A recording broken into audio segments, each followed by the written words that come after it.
Cred că discuția aici nu este despre dreptul de autor până la urmă, este mai degrabă despre o interpretare, să spunem, foarte abuzivă și foarte extinsă a unor posibile drepturi de autor. Aceste drepturi de autor nu există acum. Aici e problema. Adică cum putem să rezolvăm de așa manieră încât sistemul să fie fair pentru toată lumea.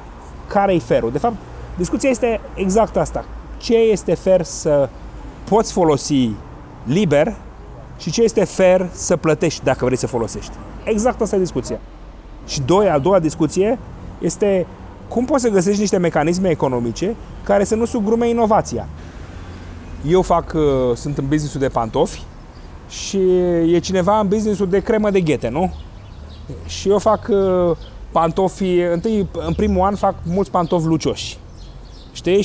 Și din cauza că eu fac mulți pantofi lucioși, ăsta care are cremă de ghete, o duce foarte bine, nu?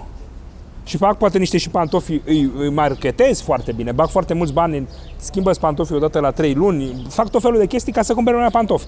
Și atunci ăștia zic, da, nene, tu trebuie să cumperi pantofi. Poate fac și o campanie în care spun cât de bine să fie pantofii lucioși, că femeile iubesc bărbații cu pantofi lucioși, fac tot felul de chestii. Bun. Și pe aceea mă duc la nenea ăla care face cremă de ghete și îi spun, băi, dar tu nu-ți dai seama că ai crescut 90% sau nu știu, 50% cifra de afaceri, pentru că eu am făcut mai mulți pantofi și nu știu ce și nu știu cum. Bun. Și la ce o să zic? Că du-te, domnule, și pleacă mai departe, nu? Ok, în al doilea an, să spunem că nu mai fac așa ceva. În al doilea an, înseamnă că s-a dus moda pantofilor lucioși și fac pantofi de ăștia, cum zice, din piele întoarsă.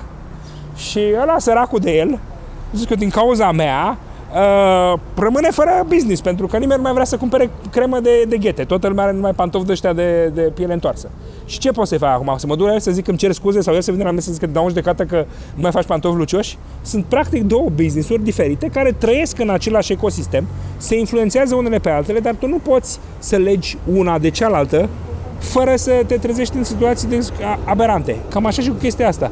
Evident că business-ul de să spunem, agregare de conținut, Google, să zicem, sau Facebook, nu, de curare, să spunem, autorială, user-generated, sunt legate de business-urile de publishing. Dar ele sunt legate în sensul că ele funcționează în aceeași piață.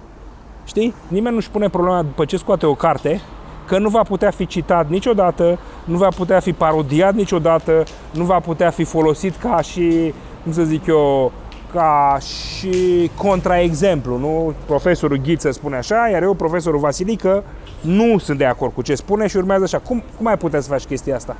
Sau să o luăm mai simplu. Eu vin, nu? Și vreau să nu mai scriu o carte pe hârtie sau pe EPUB, pe Kindle. Vreau să o fac pur și simplu ca un blog.